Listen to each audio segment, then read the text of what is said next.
Muy buenas tardes, mi nombre es Daniela Valeria Loaiza Arellano con el número de matrícula 213-990 con el asesor Miguel Ángel Espinosa Arreola del Módulo de Protección Internacional en materia de derechos humanos con el reto 5, criterios del Sistema Interamericano de Protección de los Derechos Humanos. Este vendría siendo mi análisis jurídico del caso Radilla Pacheco versus los Estados Unidos Mexicanos.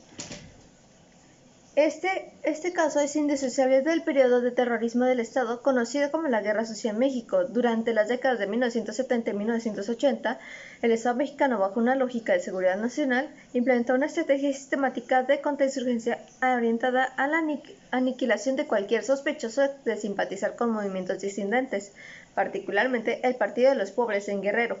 Este contexto no representa un mero telón de fondo, sino la causa eficiente de la violación de los derechos humanos, la detención y posterior desaparición de Radilla, que no fueron un error administrativo, sino la aplicación deliberada de la doctrina del enemigo interno contra líderes sociales. Rosendo Radilla Pacheco era un líder social cuya influencia en Atoyac de Álvarez resultaba incómoda para el régimen. Era un líder destacado en la organización de caficultores y campesinos en la zona cerrada de Guerrero. Había sido presidenta municipal de Atoyac de Álvarez en el periodo de 1955 a 1956. Era un militar activo en la Unidad Agraria de la Sierra Cafetalera y la Liga Agraria del Sur Emiliano Zapata. También era un compositor de correos sociales que, según informes de la Dirección Federal de Seguridad, DFS, eran considerados propaganda subversiva por narrar abusos de autoridad y luchas agrarias. El 25 de agosto de 1974, Rosendo Radilla, de 60 años, viajaba con su hijo en un autobús que fue interceptado por un retén militar. Al ser identificado por los agentes del Estado debido a sus actividades políticas y artísticas, fue separado del grupo. Ante el reclamo de Radilla sobre la ilegalidad de su retención, el agente militar respondió de forma lapidaria.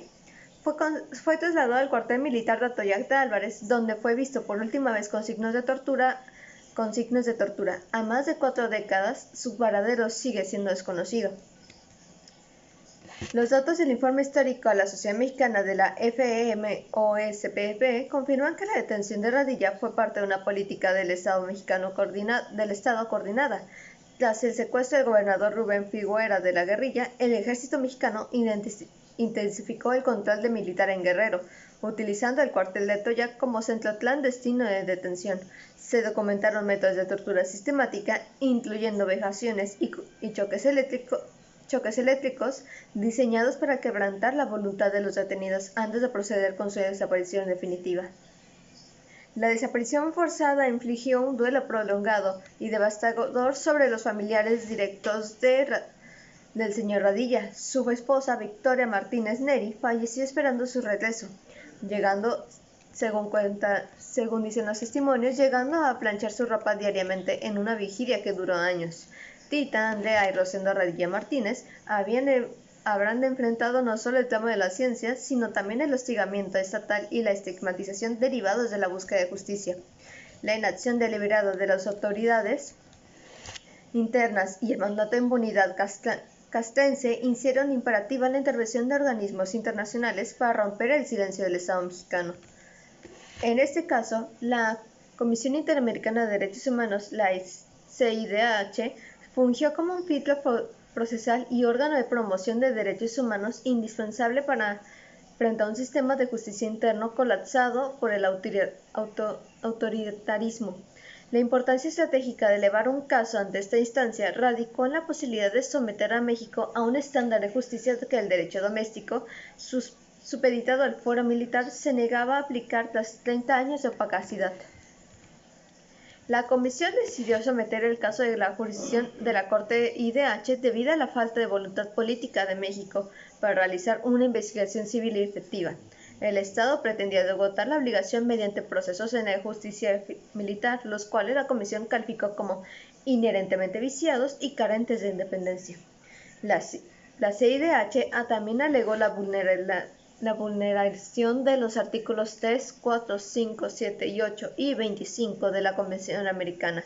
Fue fundamental la inclusión de la Convención Interamericana sobre la desaparición forzada de las personas, CIDFP, exigiendo que el Estado asumiera su responsabilidad internacional por una práctica que vulnera desde el derecho a la vida hasta el reconocimiento de la personalidad jurídica.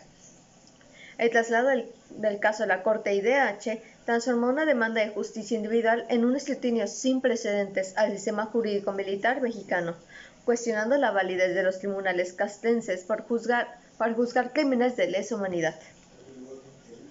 La Corte IDH también enfrentó un desafío técnico mayúsculo ante las excepciones preliminares interpuestas por México, las cuales buscaban eludir la responsabilidad mediante argumentos de competencia ratione temporis.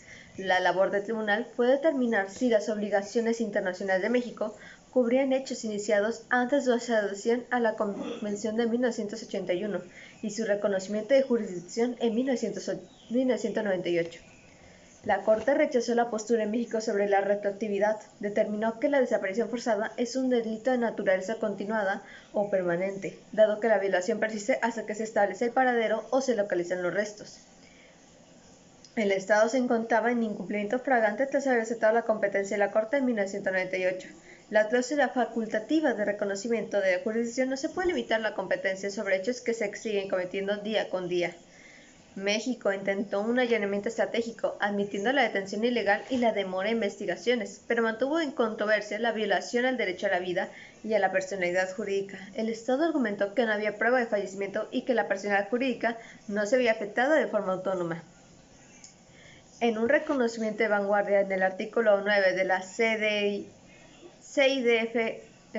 la Corte sentenció que la jurisdicción militar es excepcional y restrictiva. Estableció que la desaparición forzada jamás puede considerarse un acto cometido en el ejercicio de las funciones militares, ya que el bien jurídico protegido no es la disciplina militar, sino los derechos civiles fundamentales. Por lo tanto, el uso del fuero de guerra para estos delitos es incompatible con la Convención. El tribunal rechazó la postura respecto al artículo 3, razonó que la desaparición forzada constituye una negación de la existencia misma del individuo, dejándolo en un limbo jurídico que le impide ejercer cualquier derecho o recurso, lo que equivale a la suspensión de la personalidad ante la ley. Esta solidez argumentativa permitió que la sentencia trascendiera los tecnicismos procesales para impactar de manera irreversible en el ordenamiento jurídico y la práctica judicial mexicana. La sentencia del caso Rosendo Radilla Pacheco no simplemente es un acto de reparación para una familia labrada, es el motor de un cambio estructural en el Estado mexicano. Al ser la primera condena contra México por violaciones cometidas durante la Guerra Sucia, se rompió el paradigma de impunidad que protegía a los mandos militares responsables de represión sistemática. El fallo obligó a reinterpretar el artículo 13 constitucional para excluir a civiles de la jurisdicción militar. Estableció que el juez natural para víctimas civiles debe ser siempre un juez ordinario, determinando con décadas de autogestión judicial castrense en materias de derechos humanos. Este caso también consolidó la obligación de todas las autoridades judiciales de México de realizar un control de convencionalidad ex officio. Esto significa que cualquier juez mexicano está obligado a aplicar la Convención Americana y la jurisprudencia de la Corte IDH por encima de leyes internas contrarias. La sentencia elevó el derecho a la verdad a un rango de obligación ex officio. El Estado tiene el deber ineludible de continuar la búsqueda de los restos y realizar actos públicos de reconocimiento que dignifiquen la memoria de Radilla, revirtiendo la narrativa oficial de su versión. Legado para el sistema interamericano. Junto con precedentes como Campo Algodonero, Radilla Pacheco representa un parteaguas regional en la lucha contra la desaparición forzada, dotando a los litigantes de herramientas técnicas para combatir la represión y el foro militar en toda América Latina. Para concluir, la sentencia es definitiva e inatacable, constituyendo una verdad jurídica internacional que obliga al Estado mexicano a una reforma profunda de su sistema de justicia penal. También determinó que el fuero militar es absolutamente incompatible con la investigación de violaciones de los derechos humanos cometidas contra civiles, garantizando el acceso a tribunales independientes. Establece la desaparición forzada como una violación pluriofensiva del carácter continuo, lo que anula cualquier intento de aplicar la prescripción mientras no se determine fehacientemente el paradero de la víctima.